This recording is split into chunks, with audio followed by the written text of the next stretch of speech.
Hello and welcome once again to the How Long to Beat podcast. As always, I'm joined by Paula. Business Paula here. I think that's the third time in a row you've muted yourself, if we count both times we tried last week. And Alex. Hello. I, of course, am Rick, and today I am the only person who's got completions to talk about. So we're going to talk about both of those. We're going to skip the retirements because there's none. We're going to talk about what we've been playing. And then we're going to rush into this week's topic, which is about releases for games. How do you time that release window? Why is there always a rush in November?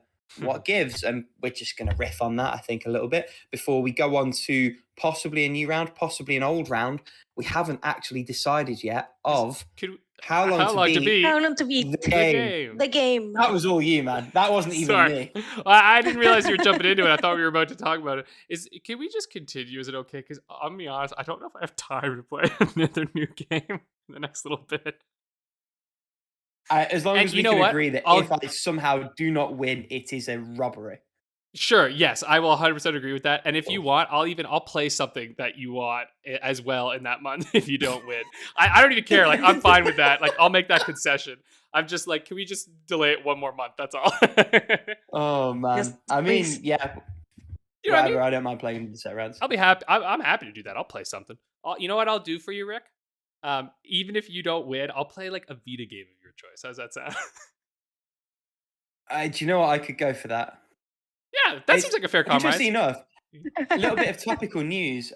They've just made, I'd say the community, have released a port of the Android iOS, like mobile interquel of Dead Space for Vita. What? So I played on the podcast a little while back. There is a mobile Dead Space game, helpfully called Dead Space, which bridges the stories of the first and second games. I played it originally on iOS, on my iPod Touch, partially. I then completed it like maybe a year ago because my iPod's starting to die and like I've slowly been picking away at some of those games. Turns out there's an Xperia Play version of that had like button controls, and someone's found a way to wrap that version and put it on Vita in such a way that you can play it. I'd play that. I mean, look, I'm jazzed for the Dead Space remake. That shit looks awesome, and so I'm like, yeah, I'm down to get back into that world. I never played that one. Oh, maybe you know what? It's a good game. I bet I did back in the day, honestly, but I don't remember it at all. Anyway, it'd be interesting controls. He's got sick touch controls, but it basically sets up how the virusy thing ends up in the situation it does for the sequel. Super not related to what we're doing now, but that might be it. Anyway, we shall see. That we'll touch back on that. That requires also have hacked Vitas. I don't know if Paula's. Anyway, yes. Paula has hacked Vita, I think, right? Oh, whatever. Okay. Is yours hacked, Paula? Isn't your Vita hacked, or do you just have two Vitas? I can't remember. Yeah, I do have two Vitas, and one of them is hacked. Oh, there you go. Exactly, and me too. I got one hacked, one unhacked. For when I could remote play my PS4 that I sold. I might as well hack the other one. I don't know why I don't have fucking hack that one, but whatever. I will someday. Okay, Rick, what the hell have you beaten? So two decent games. Well, one really, really good game, one okay game. First game I beat, Link's Crossbow Training. Clearly the best one. It's okay. It's fine. The plastic you get with it is worth the price of entry alone. And that really does kind of colour anything you say about the game in a great sense. In the same way that Wii Sports is pretty lackluster in terms of content, but it also came free with your Wii unless you were in Japan. So like, it's hard to argue. What I like is that you can go back and play a practice run of any of the... So basically, there's 9 stages. Each stage is made up of 3 levels. Each of those levels is like limited to a minute of time. Even the boss battles, like you can time out of the boss battles, of which there are 2 in the game. Both like very clearly just stolen assets from Twilight Princess, as the majority of the game is.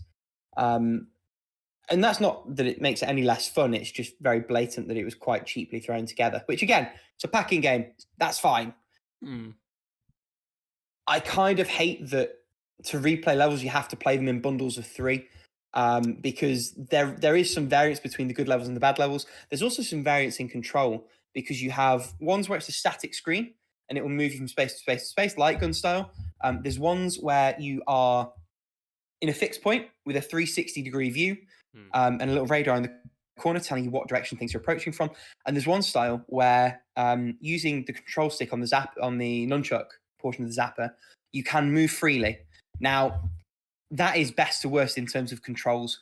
One of the issues going back to Wii games is that anything that used the pointer for aiming, there is an area of the edge of the screen that you cannot in fact aim at because that is going to move the aim window.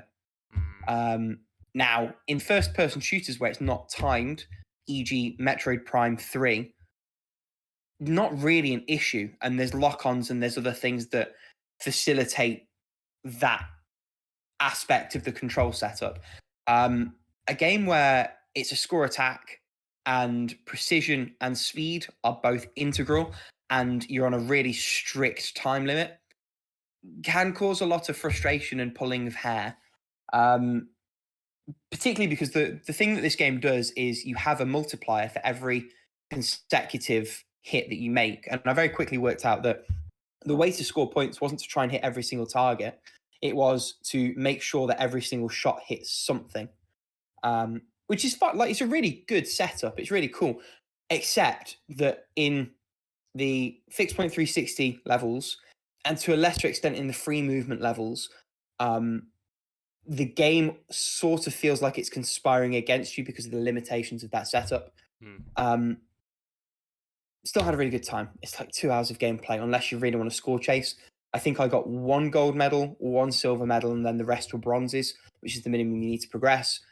Saw everything it had to show, enjoyed it, would never recommend it to anyone who wasn't actually getting it with the zapper. But it's cool. It's, I think I gave it a 6 out of 10. Maybe it could have pushed to a 7, but it's functional. There's some fun to be had. It's short and sweet and fine. TM. The second game I completed, much better than fine.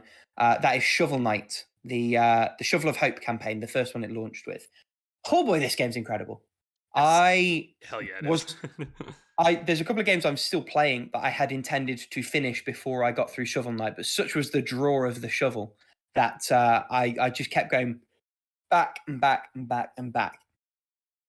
Everything I said about it last week still holds true. The game feels incredible. The aesthetics are wonderful.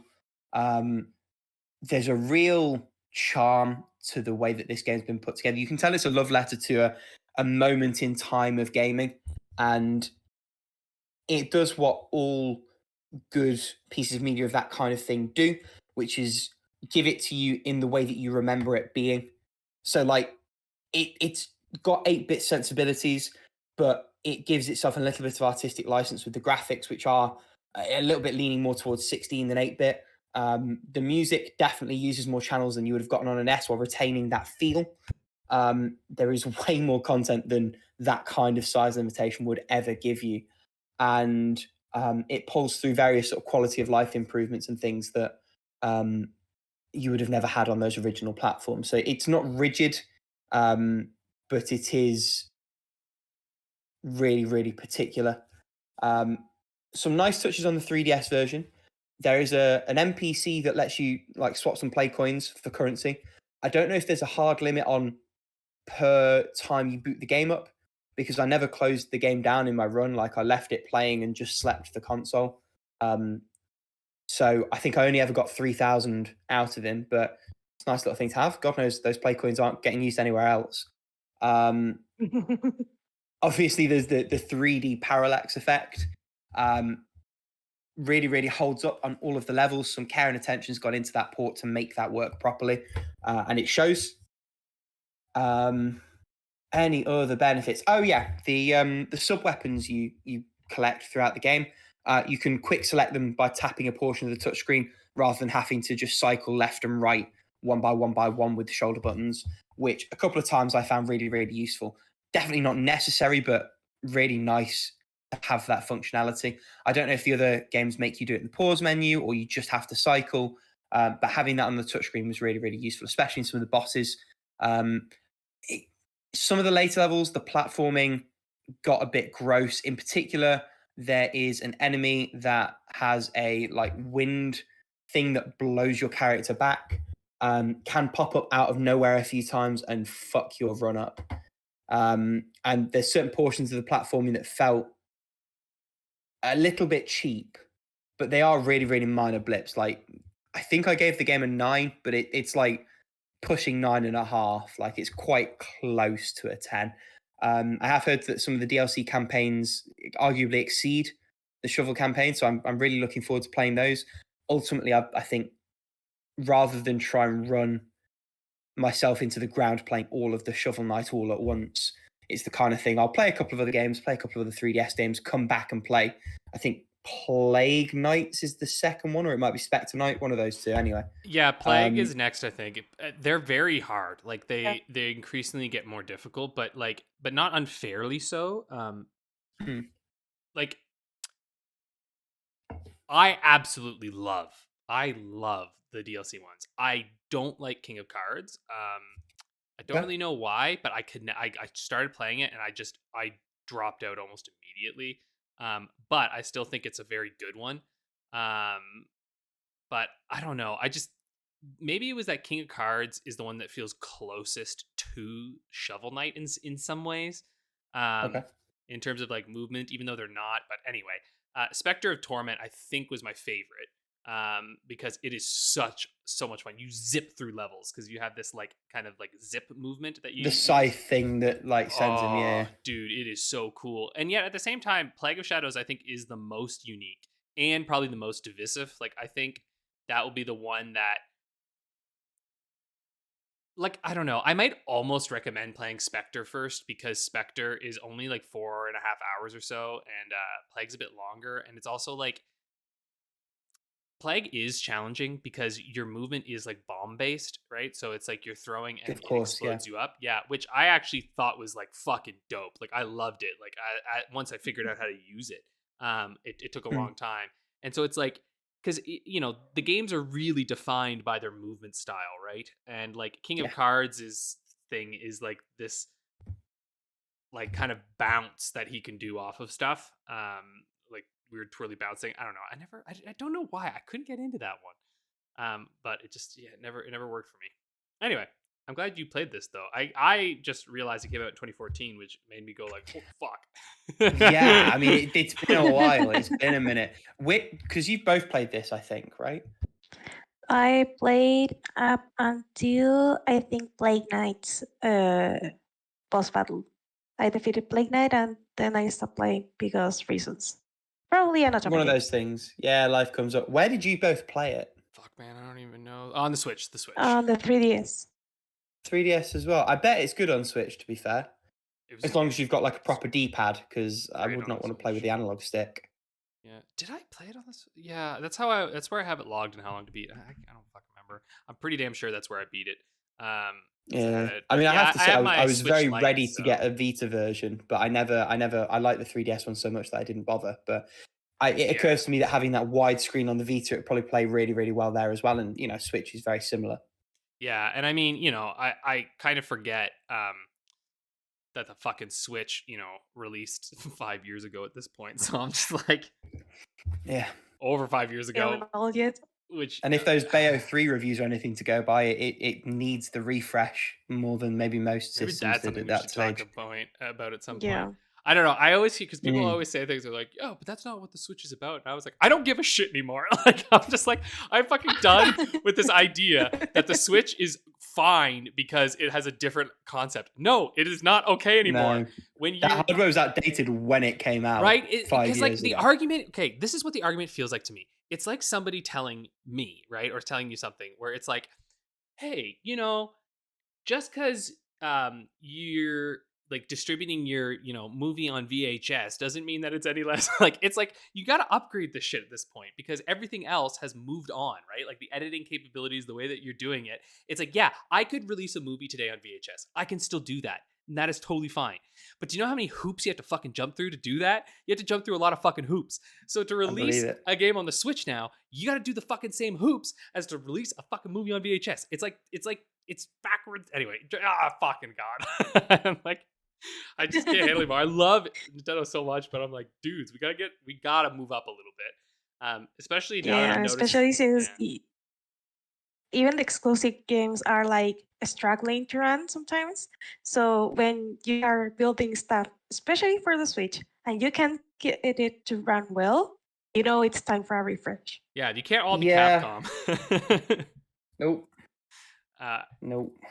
You know what should we crack on? I think I've said everything about Shovel Knight. I'm sure I'll gush more when I get to one of the DLC campaigns, but needless to say, the game is excellent wherever you choose to play it. It should be 3DS, but wherever you choose to play it. Also, we're in record time in getting to our playing then. Yeah, you two not pulling your weight will do that. Yeah. Listen, I'm playing other things. I'm playing in real life. Yeah. I've been playing Lord of the Rings stuff. I've been cheating like Paula did last time. I'm not going to talk much about it, but I've just been playing the Middle-earth strategy battle game, like the tabletop one. So there's like a local community, and so I went out and it is actually, it's, I gotta say, it made me realize, like, you're like, right, video games are just a lot of, like, and RPGs are just tabletop games that hide all the dice, like, yeah, basically, right? Or rather, the other way around, like, tabletop games are video games where you have to do all the calculations. Yeah. Well, I mean, I say it the other way because tabletop obviously came before video games did. Yeah. I mean, well, they did. Like, what do you mean? Yeah, maybe, but also, that's just a history thing. But of course, this one is made after them, so they can benefit from it. But yeah, it's just really fun getting to play with others, like, in physical space. And I have to say, as someone who lives in the Great White North, winter's coming right now. The cold has hit. We've already had snow a few times. It's not, the snow hasn't stayed, but it's come. And so you need to find hobbies where you can do things indoors. So tabletop gaming, perfect hobby. On that note, I guess I could talk about what I'm playing then. Yeah, by all means. Yeah, go ahead. I might as well start with, since I just hit on Lord of the Rings, still playing Middle-earth Shadow of Mordor. I'll talk a little more about the game this week. Since last week I mostly just talked about shows. But it's basically like, I mean, this game, because you've played this, right, Rick? Yeah, I loved it, 100%. Yeah, did you play the second one? I own it for one reason or another. I've never gotten round to it, but I waited until after all the controversy had ended and they like patched out the microtransaction stuff that was with it on launch. Because that's the thing, like, there's a when Shadow of Mordor came out, there was this incredible Nemesis system, and some higher ups at WB were like, "Oh, sick, we could charge for that." Yeah, which obviously you can't because it breaks the fucking game. Mm-hmm. At the time it came out, I didn't have a PS4 when it came out, if I remember correctly. So I played Shadow of Mordor on PC. And by the time it got like a real deep discount on PS4 and I had a PS4, they patched it all out because backlash had been that severe. Yeah. But it's a shame because it nixed what could have been like a burgeoning franchise.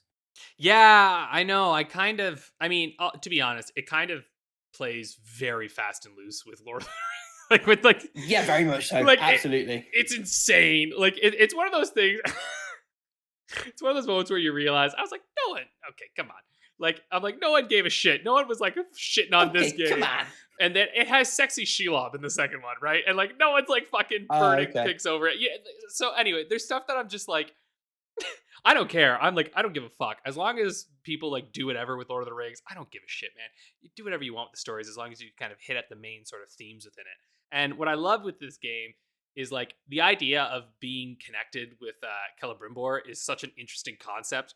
And he's also so like demonic in this, which is like a fun side of elves that you don't really get to see often. Okay, so many freaking thoughts on this one. It's gorgeous on the Series X, I have to say. It is absolutely gorgeous. Like I think it was one of those like Xbox One X enhanced games or whatever, where like they do extra stuff, and so it does like the auto HDR and things. And I gotta say, like, very, very rarely do you see a moment where you're like, oh, that's a little, like a little rough around the edges. Like maybe like in some cutscenes, occasionally you're just kind of like, oh, right, this is a game that was, made a little while ago. Like I think this one, wasn't this a 2014 game as well? No, God no. So The original Shadow. Oh, in fact, yeah, maybe because it came out on PS4 and the Xbox equivalent, and there was a really belated last gen port at the time that was dog shit. So yeah. I'm thinking Shadow of War was just more like 2017, 2018. Yeah, Shadow of War was later. I still have a feeling that because apparently there's a ton of Lord of the Rings games in the works right now. Yeah, I believe that. They just got bought, right, by that big Bracer Group has them and stuff, and so they're like gearing up hardcore.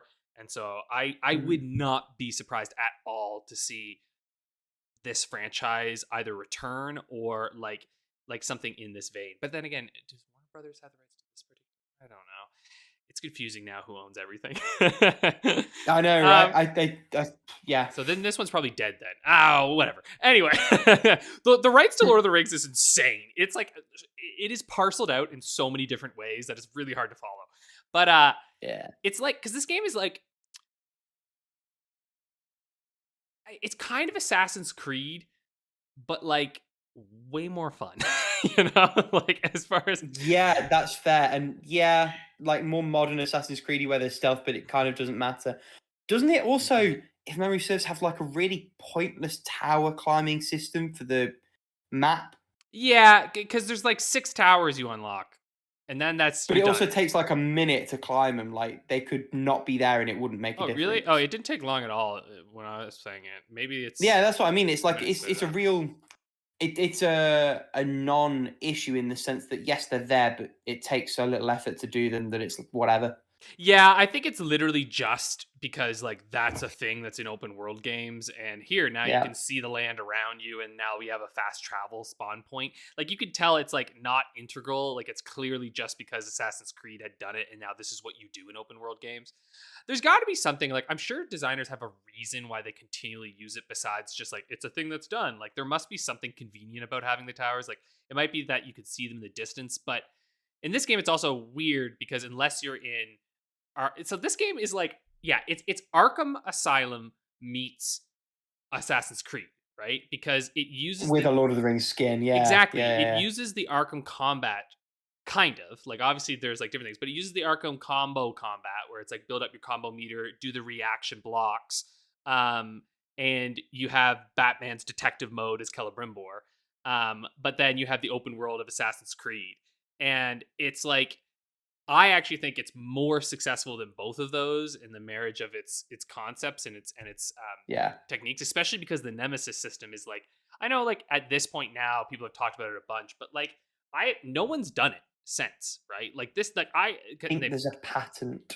Yeah, for sure. But I mean, you could easily create something similar without infringing their patent, right? You know what I mean? Like the idea of like, and also I you know, I sort of think it's fair that they patented it because it's a really impressive system, as much as I would love it to just be open and available. But I think I do think you could create something similar, right? Like something where they remember, like they can't patent the idea of, you know, memory that remember you. Yeah, exactly. It's more that their code, I think, is patented.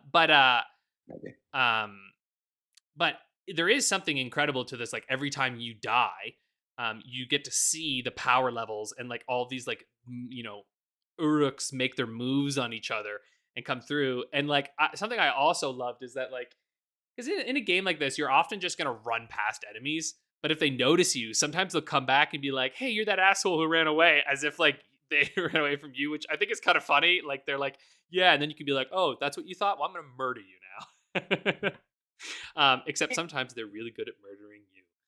Fuck, man. I still die in this game. There's definitely like mildly spoilery. There's definitely something underlying where it, based on how it goes, picks like one or two to be the nemesis. Yes, and they're like the specific one that then kind of gets tied into the story.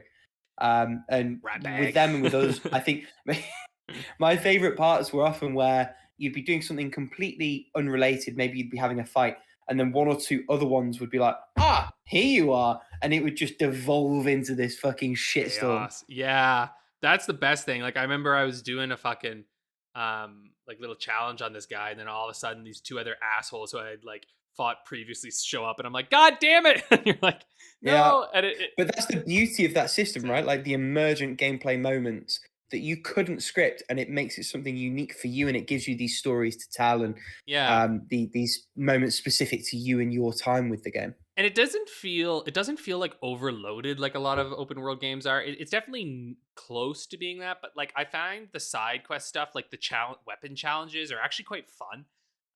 And like I enjoy seeking them out because there's not that many of them. Plus, it has real tangible rewards. It's like, well, if you do this, you get to really increase your weapons, and you can get these like new legendary weapons. And it's just fun to do like a mission where it's like, snipe 8 guys in the head while in focus mode, and you're like, fuck yeah, I'll do that. And like it's actually one of the few games where like the bow feels very tangible.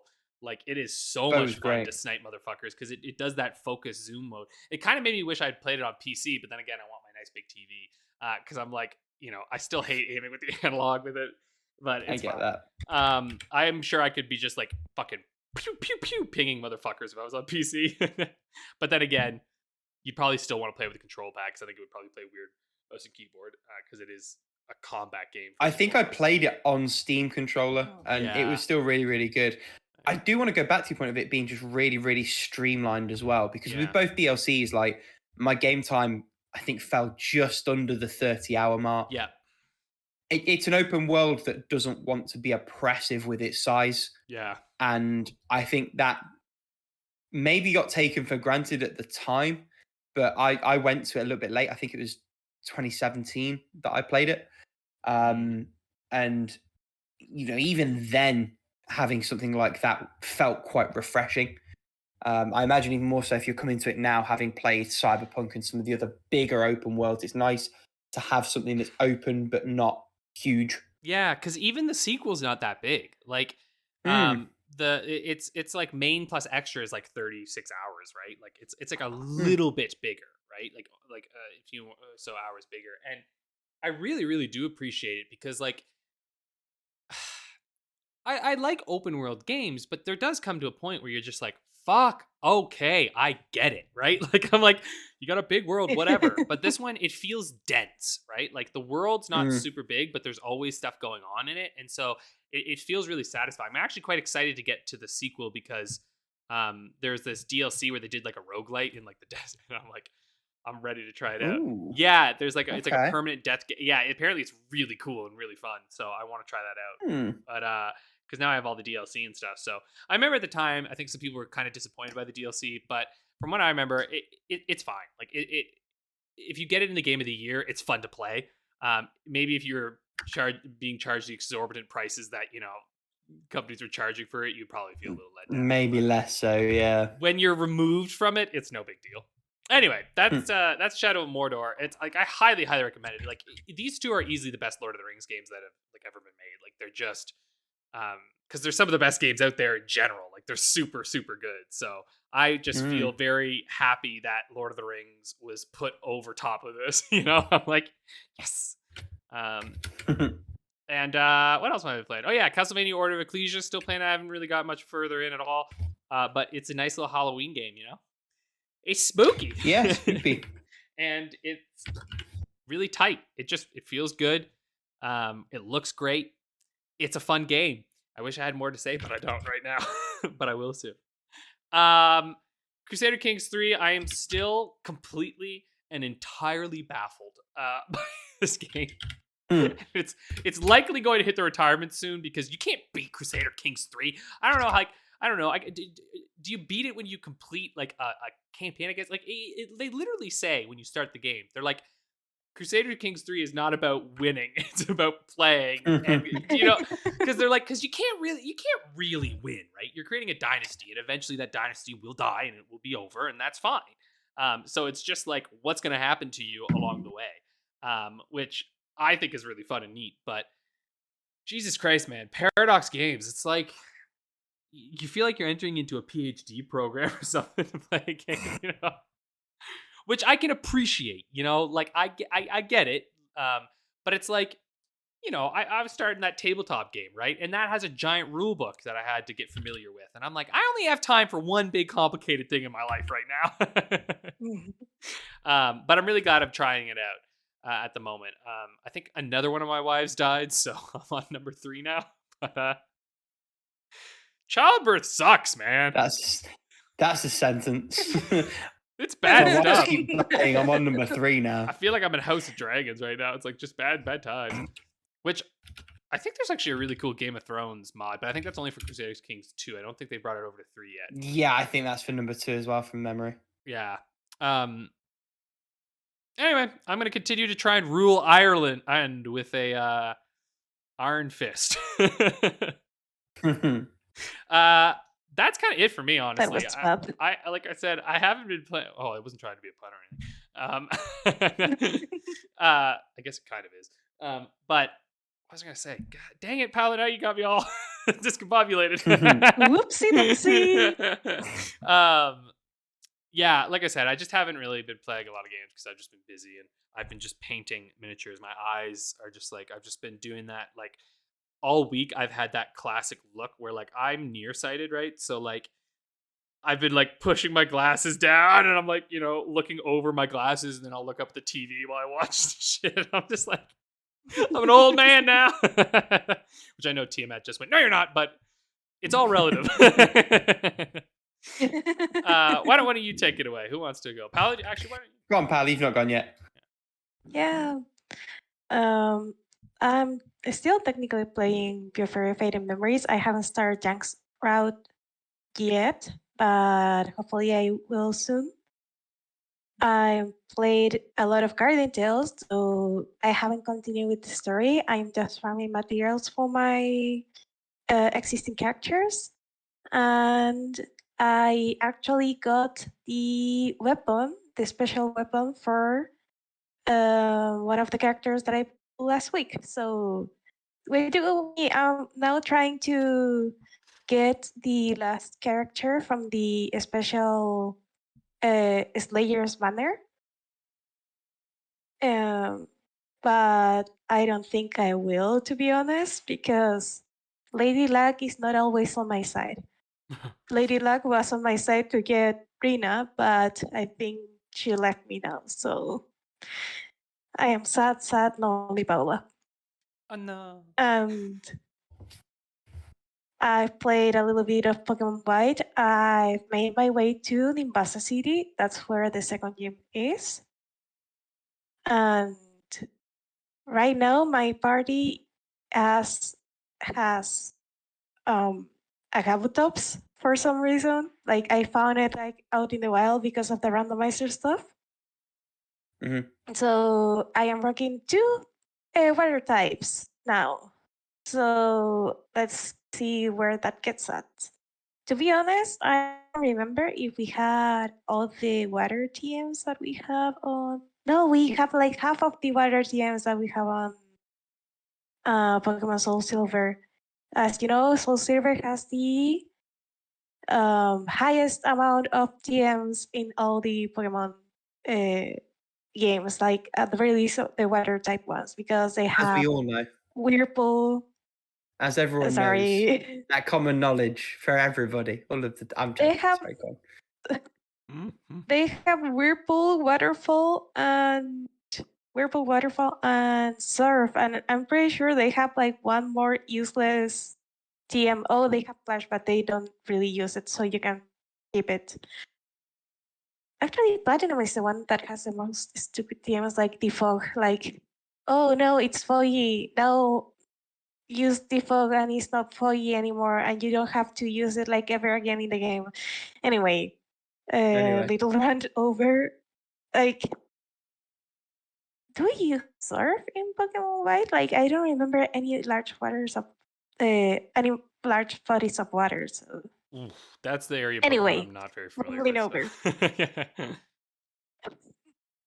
I don't know. So far, so good. The game itself is fun. So I have to say, since I probably have types of Pokemon that the game didn't intend to me to have up until later, because I don't even have like a route to fish out water Pokemon with. I might have snapped the game in two in terms of the difficulty curve. Though I have to say, a lot of my Pokemon aren't like really heavy attackers. like not right now, so I have to use different strategies from what I usually use. Like I am actually using Leech Seed and Absorb with my Shroomish and Stansport, so those battles do last a long time, I think. Or my Tinto, since Tinto is more of a special tank rather than an attacker. My poor Tinto does get beaten up a lot, but she eventually wins her fights. That's what I have to say. Like the battles feel a little bit slow unless it's something I can beat up with my starter Pokemon, because the Pokemon that I have right now aren't really attackers, like specialized in attacking. So I think I'm gonna have to level up a little bit more. Remind me, are you doing the thing where you like have to have the Pokemon that you come across first, but you get 2 rerolls, or is it just that you've randomized all the Pokemon? I randomize all the Pokemon. Okay, but you can have whichever ones you want. Yeah, though okay. I try not to stay too much like randomizing the Pokemon that I want. So I like catch 1 or 2 Pokemon per route, and it's like one of the first 3 Pokemon that I find on the route. Oh, okay, so you're kind of doing it that way. Okay. Yeah. So that's how I ended up with a Tinto, Shroomish, Tepig, Gothita, and a Kabutops, which is a weird party to have in any Pokemon game. Which is why I was asking, yeah. Yeah. Anyways, enough of Pokemon White. I am also playing Age of Empires 4. I played 1 quick round before recording. And I won against the AI, the hard one. So it is time, I think, to try to defeat the hardest one before going back to the player. Which, by the way, the season 3 is here. Finally. Oh, so the new teams, new teams, new empires. Yeah, so I don't know if I'm gonna be able to play a lot this week, but at the very least next week, or like next week, we're having some Malians and Ottomans action in the podcast. Ooh. So I'm gonna try to play with the new civilizations, see how they play, if it's for me or if I just stick with Holy Roman Empire. And maybe I'll play a weather map if I'm feeling adventurous. Right now I am not, but if in the future I'm feeling adventurous, I'm gonna try the new weather maps because they did a whole water rework, which is nice. I started Slime Rancher 2. I played for like 15 to half an hour because motion sickness came to bite me. Thank you, motion sickness. But the game looks gorgeous. Like Monomi Park really knocked it out of the park because the game is absolutely gorgeous looking. Like they changed some of the textures of the game. They changed the overall lighting of the game, so everything looks softer and like warmer. So Slime Rancher just got cuter. Even if yeah, I didn't know if it was possible, but it got cuter, and I love it. I've encountered so far one of the newer slimes, that is the cotton slime, that is slime with bunny ears and a little cotton tail. That's its name. And it is adorable, though you have to be careful because that sucker jumps high. So you have to have your slime pen with the double high thingy. Probably with the lid too. I ran into the usual Henkens and Chikadoos and the pink slimes as well. And yeah, the handguns and the Timecodes to look puffier. Like they updated the models as well, and they updated the portraits of most of the stuff, like the art, the 2D art for the things that are on the Slimepedia. They updated all of that, so it's not only like a new code of 3D paint, it's also a new code of 2D paint for the artwork. And you now have some sort of a story being told here, like more than in the first game. In the first game, the story was like very heavily implied by the note you found of the previous rancher that was in London Ranch. Not London Ranch, it was in the Far Far Ranch. Legend of Zelda Slime-like game. Princess. Yes. Yeah. And the other thing is that the other characters that contacted you on the first game are back in the second game, and they have like full-on visual novel portraits now, which is nice. So as you talk to them, they have a more extensive dialogue than the first game, and you also have a nice visual to complement that. And the kind of like the story so far is that you were just doing your Slime Rancher activities on Far Far Ranch, and there was a little boat that came to the shore with a note saying that, hey, there's new stuff there's some interesting stuff on the Rainbow Island.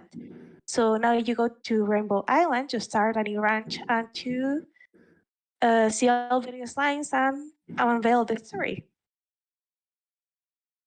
And I think that's enough talk for only 15 minutes of Slime Rancher.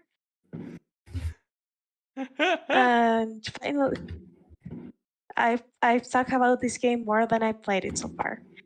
And yeah, and finally, I started a game that is a lot like a roleplay game, and that is Disco Elysium. Oh, and I say it's it is like playing a roleplay campaign. Like you have a narrator. At all times, you have a narrator, and you interact with the characters, and you make choices. And some of those choices aren't like exactly like good choices either. And I think the things you can do depend on the character you pick and the personality they have. And personally, I picked the second character on the list, and that was the crazy one. Oh, that's the because best. who doesn't like to play? Yeah, that's the best. Who doesn't like to play a crazy character on a D&D campaign? It is the best. And I'm just gonna say, the next type tags, it speaks to me. It tells me to say things that I would rather not say. And the guy who voices it, like, isn't it the same guy from Hades? I think the narrator. Anyway, his voice is incredible. It's like, go on. Yeah, it's the like voice is. The voice acting in the game, because I am playing the version that got the voice acting added to it, is amazing. Like, I would recommend everyone to play the voice acted version of the game because it adds so much life to it.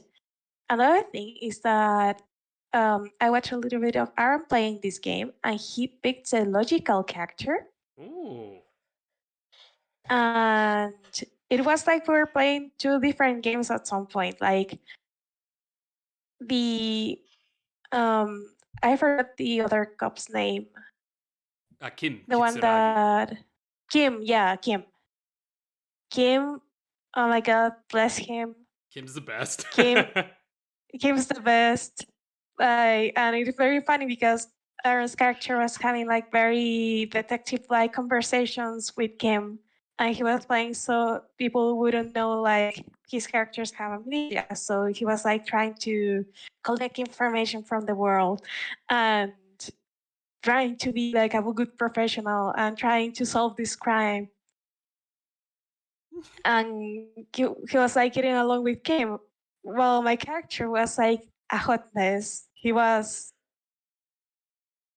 like, hey, I'm not gonna lie, I don't remember shit. Who are you? Why am I here?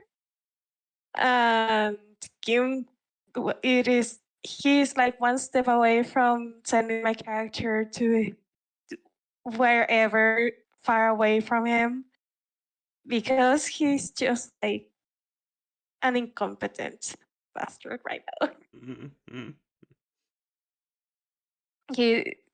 He's such a mess right now. Nothing makes sense, and a character actually started hitting on the old lady on the wheelchair because like the necktie told me so. And I don't know, like the playthrough is so chaotic that I am not quite sure if my character will survive the run, because you can die on this game. Like I have to restart your run or restart from the last save point. But to be fair, Paula usually saves a lot on Chimama Tensei because reasons. Yeah, but for the some practice reason, is drilled I into you forget for to sure. save on Disco Elysium a lot. Oh yeah, I quick save so much in Disco Elysium, it's ridiculous. Yeah. And another friend, Visa, another friend of the podcast, started the game too. He made a character and died like 5 minutes in because he was trying to get the necktie without turning off the fan. I know exactly what that. So Yeah. he's There are some hilarious outcomes So- that you can get in this game. Yeah, and it is very fun. So even if Biz and I are playing the exact same character and we are both kind of chaotic in our decisions, we are still like making different decisions. So this game, in that sense, is amazing because not two players will have the same experience, even if they do pick the same character. It is the ramifications that it has means that your experience is gonna be probably different each time you play it, even if the overarching story is the same. Yeah, I mean, what game can you play where you can be an anti-fascist communist or a total totalitarian? Like, I mean, there's like literal levels for like communist. I love it, and like, oh fuck, it's such a good game. It does make me want to go back and keep going, but yeah, it's a lot, but it's so good.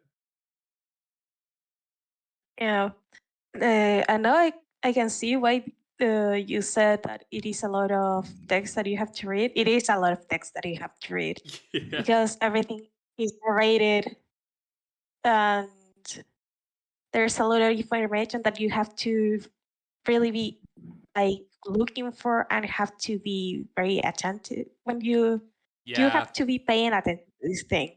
And otherwise you will miss things. Right? And it's not like some games where you could just kind of ignore some stuff, right? And just be like, that's not that necessary. I can skip this text. It's like, no, all the text is so incredibly well written that you're like, I feel bad if I try to skip some of this. And like, you're probably actually going to miss some important information. So it's like one of the few times where I'm like, yeah, they've earned all the text that they've put into the game.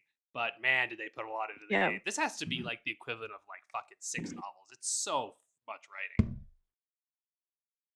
Yeah. Though I am very looking forward to the rest of the adventure, and I'm really curious if I'm gonna be able to make a successful run on my first try, or if I'm gonna die in the process. So that's gonna be fun. So enough about what I've been playing. Rick, tell us what you've been playing. Sure thing. So this week, weirdly, has been quite a busy one. So although I've completed 2 games, there's not loads extra to go into it. So I'm technically still playing A Link to the Past. Haven't played a lot of it. Guacamelee 2, I have played a lot more of. Still really, really good. I've got a soft spot for Chicken Juan. There's a power-up you get quite early on. Instead of like having a morph ball or like a crouch ability or anything like that, you can literally turn into a chicken who's like a third your character's height. and there's dungeons that you do that are like specifically chicken. You have to play through them as the chicken, and the chicken has most of the same moveset that you do, with the exception of its special moves. So you're like grabbing enemies with the chicken and suplexing them as a chicken. It's just so much fun. And the chicken's floatier, so there's like a discernible difference in terms of combat as well. Real great game. I think I'm approaching the end because I've got all the main special abilities for Juan. I think I'm missing a special ability for the chicken. So and the story feels like it's approaching a climax as well. So that shall be interesting. Played a bit more of Resident Evil 2. Yeah, not sure if it's my bag. But I had to fight with it a little bit first of all because they ditched the DirectX 11 version of this game, and oh yeah, you mentioned that. yeah, my aging laptop struggles with DX12. Like it can do it, but I had to drop the settings a fair bit more to get it to not give me fatal errors every 10 minutes of gameplay. Ooh. Yeah, and it's hard to put. Sorry, go ahead. I was gonna say, I don't think that's the ideal way to play this game. No, and that's fair, but even it relies a lot on Fidelity FX, which is like the free open source AMD powered version of DLSS. So it's like filtering and upping the resolution scale, if I'm understanding that tech correctly. So it's that I mainly had to drop down. It seems to be a little bit CPU bound. I mean, it's CPU or GPU. It's going to struggle because my hardware's quite old and not super powerful. But it's running. It looks good enough. Like it's not ideal, as you say, but it's not a problem per se either. There's nothing especially not right with the game. It's not that the game's bad, just not moving the needle for me. I've never been particularly a horror player, so I think I touched on it a little bit last week. The gunplay isn't really doing it for me. There's nothing pushing me away per se, but there's not really a lot holding me. I'm going to try and persevere with it because obviously that's the whole point, but I wouldn't be too surprised if I retire it either. It's not very long. I'll give you that. Like, you'll get no, and that I have heard. Nevertheless, I've retired shorter games for less. The thing I've really been playing this month is Rhapsody, which,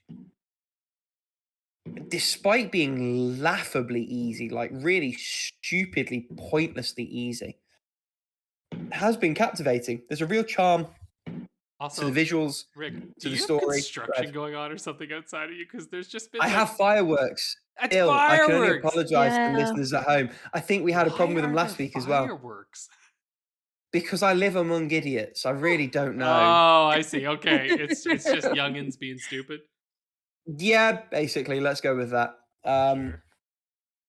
Rhapsody is very engaging, very charming. The systems don't really make a whole lot of sense. But I can't put it down, which is weird. I think I mentioned in a previous episode, I bought this 2-pack for the other game on it, and yet Rhapsody's the one that I've ended up being drawn in by. Another really, really short one. I think 10 to 12 hours is what we're looking at. Reckon I've not got many hours of that left to go. So, yeah, again, another one I'm expecting to have completed pretty sharpish. The last one, just to touch on in terms of currently playings, is a little mobile curiosity called Automatoys, like automatons, but with a Y instead of an N.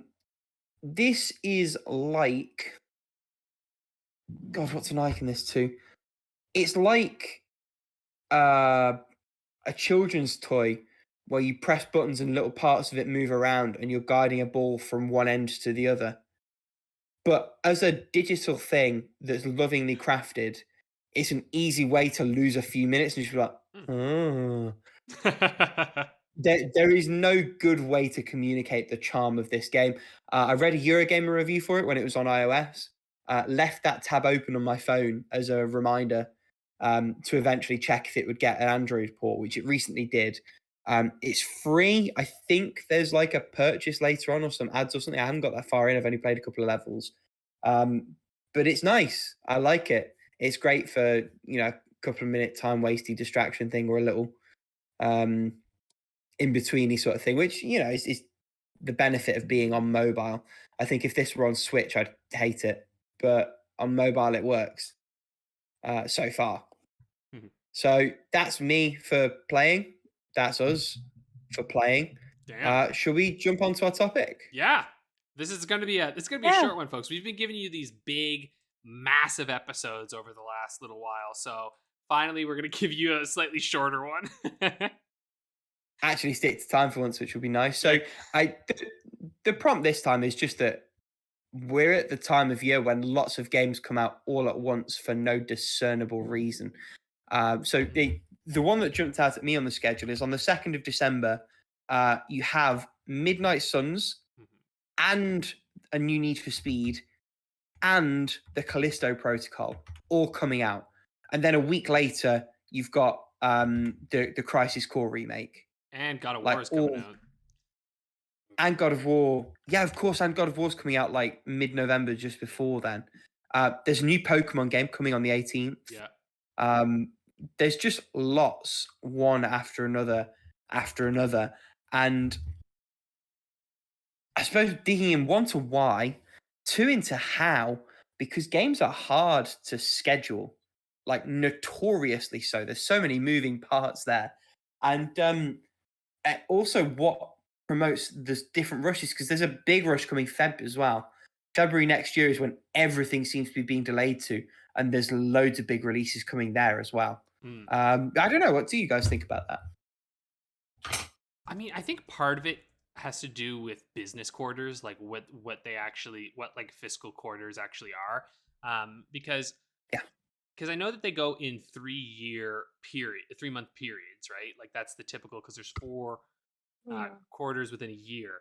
But I know that they're also not like, because isn't it like, okay, because I know that companies have, it's not like all companies have this like January, February, March, April, May, June, right? Like it's split up very differently across the world in different ways. And I feel like this like last one, the because I don't know, is November and December considered Q4 or is it considered Q3? Because I feel like a lot of Japanese companies, their Q4 is like in Feb, April, May. I think the standard is Q1 is Q4 May, June, July. Very... 2 is August, September, October.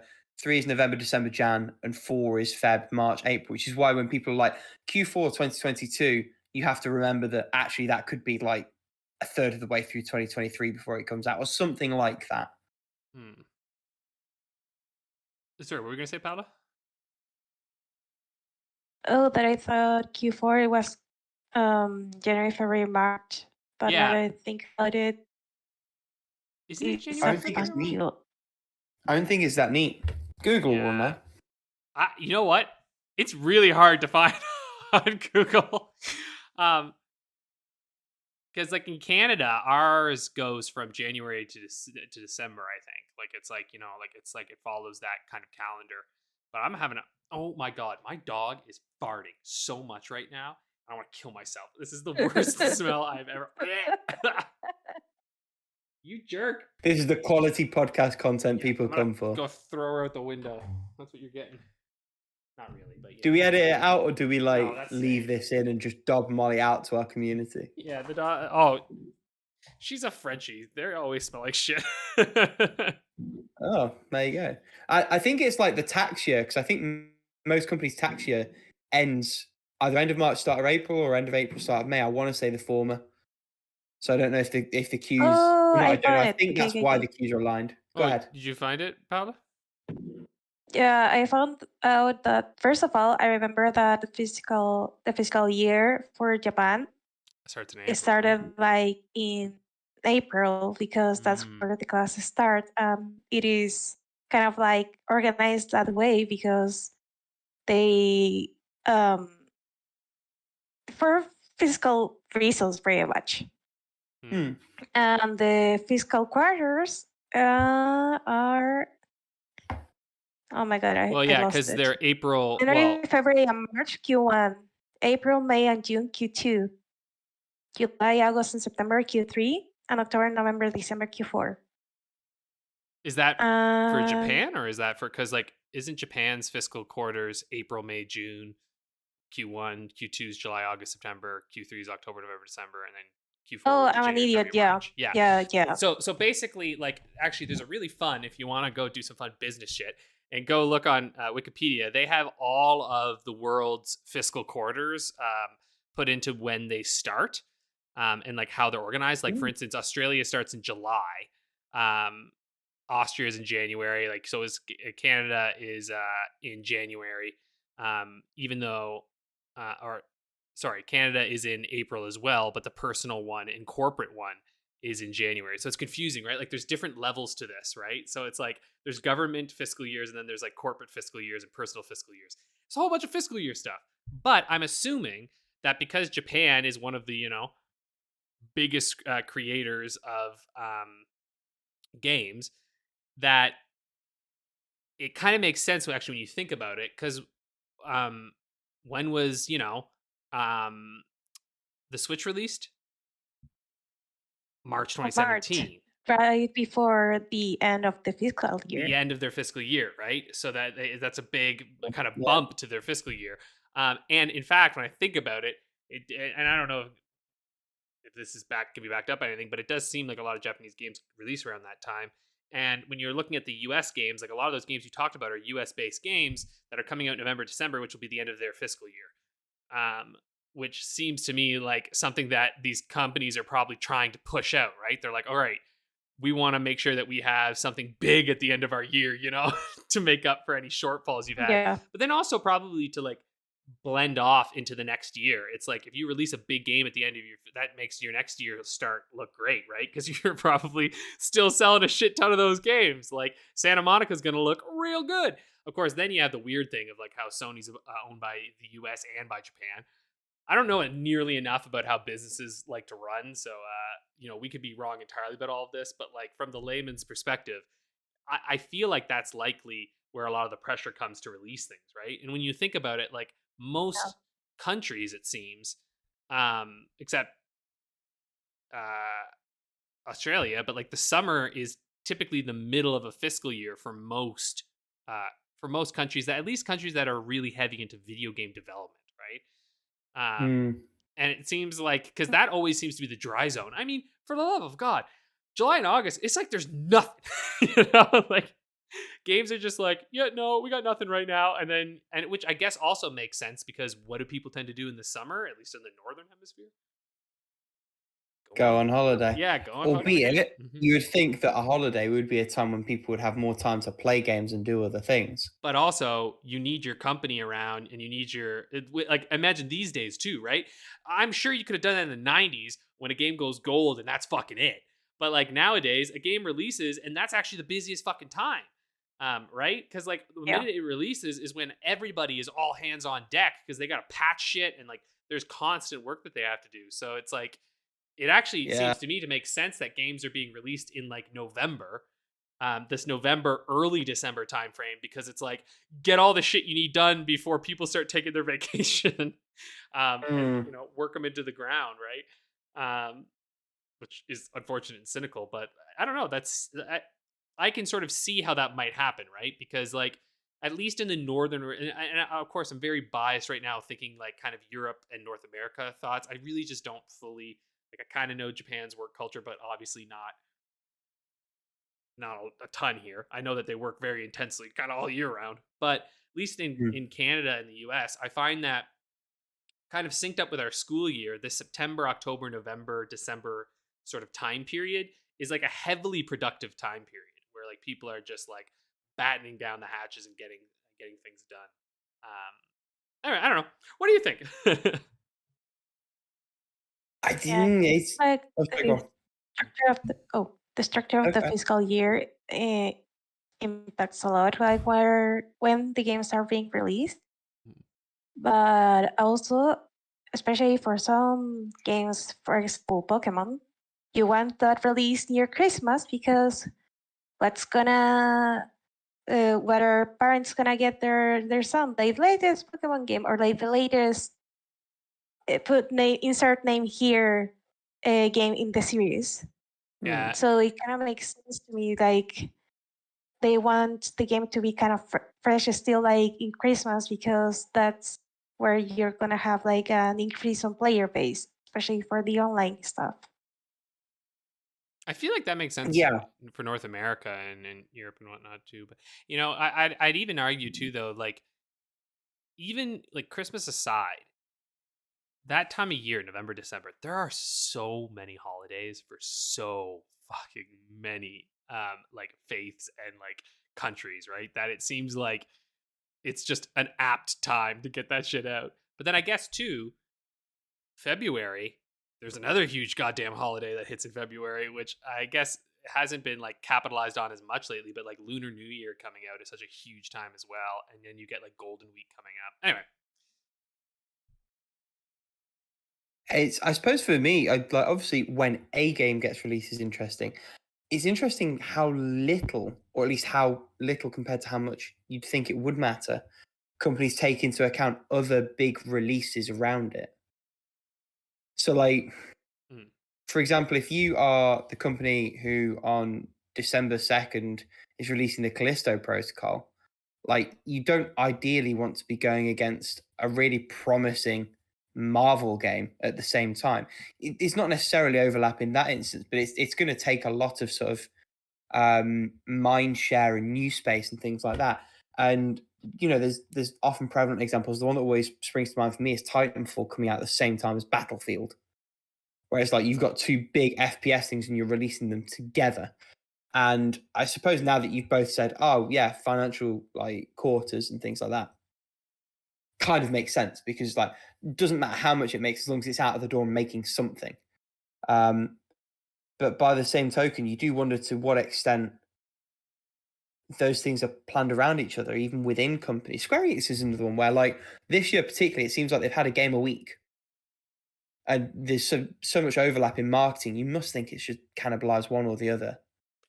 Well, I know they do pay attention because, like, wasn't it? I think Midnight Suns moved up, I think, or something when a game got like delayed. Or no, that one got delayed, and then a different. That one got delayed longer, but the new gen and PC versions got delayed not as much. Yeah, no, that it was game was supposed to Scorn. come out like Scorn October. got moved up. Actually, I remember Scorn was moved up because it was supposed to release later, and then it got moved. And there's another game I think recently that just got moved up as well. But like there are a few games that like games get delayed, and then they're like, oh, actually, let's take that slot. So like it does seem like, and also, you know, for instance, when like even when Starfield had been announced for like November 11th, and then even when it got delayed, like no one was like, well, we're not touching that date, right? Like, it's just like one of those things where it's like, it seems like there are these kind of like agreed on things. Like I'm sure some publishers talk, because like I would imagine that as much as we talk about competition, right? Like ultimately, I would assume all of these publishers want their games to sell as well as fucking humanly possible, right? So like, it seems to me as though it would be in everyone's best interest if they at least talk a little bit about when the hell is your game releasing, right? And like getting some slight idea so that you're not actually going up against each other. Because why would you want to shoot yourself in the foot, right? You know? And yet you do see it happen, and that's the baffling thing.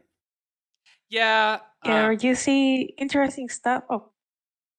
No, go ahead. You also see interesting coincidences, like when Horizon Zero Dawn and Breath of the Wild released, like pretty much, I believe it was either the same day or the same week.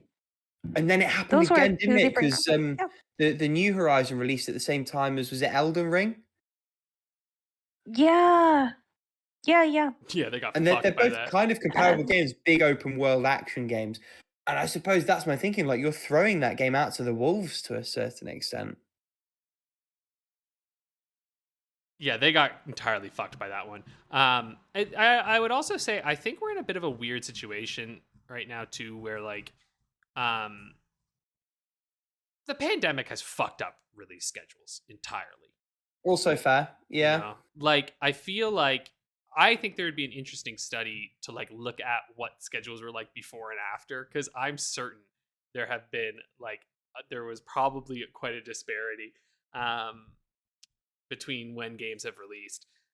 Because I feel like last year there were lots of games, of course, but it did feel as though there was like a marked difference in the amount of games that came out. Because when I look at last year, it's a pretty like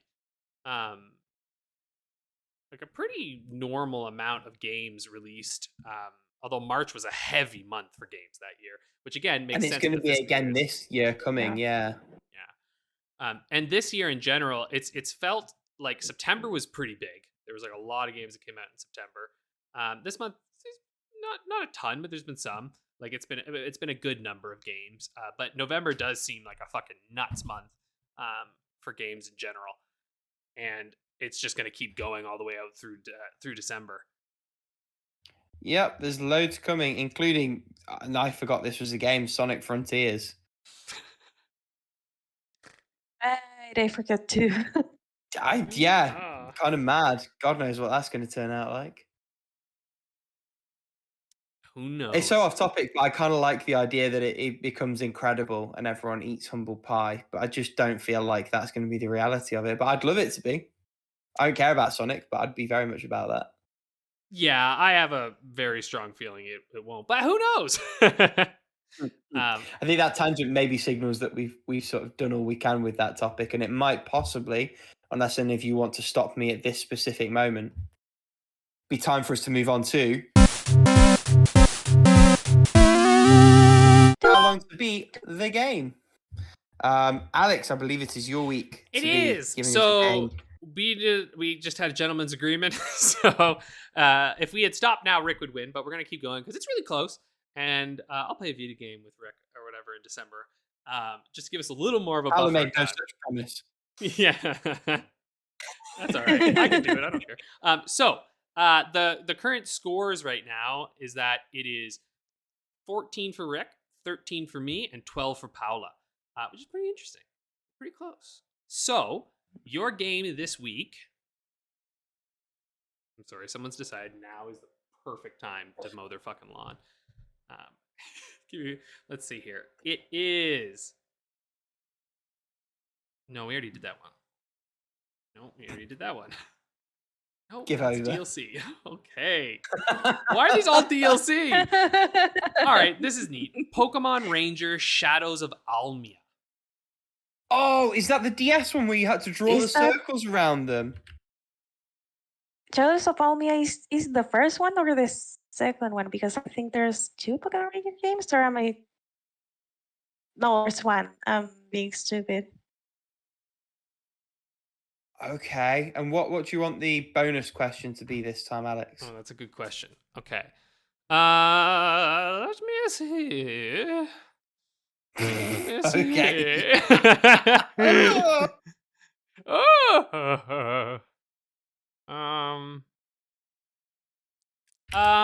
Okay. This is actually tough. I'm trying to think of like what's a good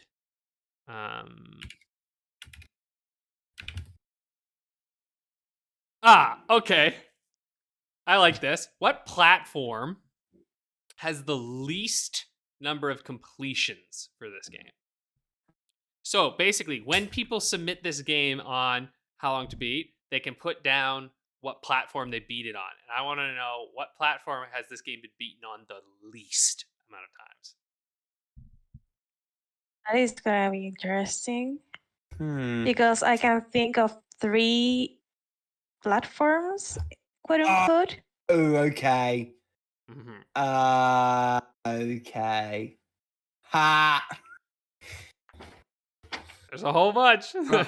I'll tell you this right now, because I'll give you like it's not even really much of a hint. There are 4 platforms listed for this that people have put in. Okay. Yeah. Okay.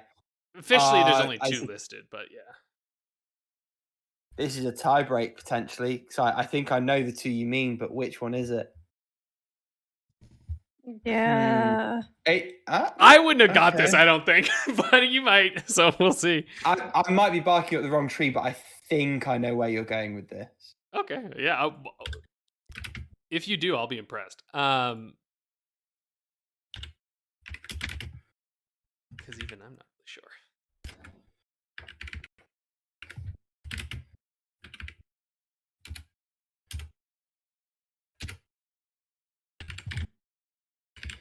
Right. I mean, if I've got it the wrong way around, I'm gonna kick myself. Yeah, I'm not sure about this one. That's okay. We'll find out. Also, I just realized. Okay, mine are over. Okay, here we go. So we've got them both submitted here. All right, so we're gonna start with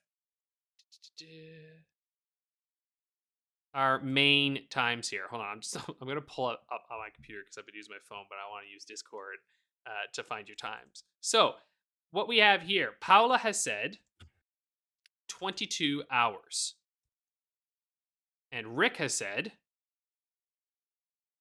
22 hours, and you both get points because it is 22 hours. Hey. Yay! All right, now, let's see here. For main plus, Rick has said 28 hours, and Paula has said 32 hours. It is, in fact, 26 and a half hours. Okay. So, Rick, you're going to pull that point there. For 100%, Paula has said 40 hours. And Rick has said I've overshot 50 hours. And you've way overshot it, Rick. It is, in fact, 40 hours. Oh. So Paula is going to get that point. All right, now, this last one, the lowest platform. Paula has said emulated. And Rick... And let me talk you through my thinking before you say this. So there's a few games that got ported, the Wii U DS games.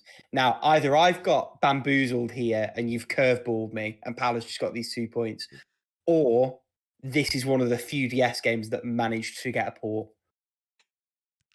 Well, we're going to find out. All right, so...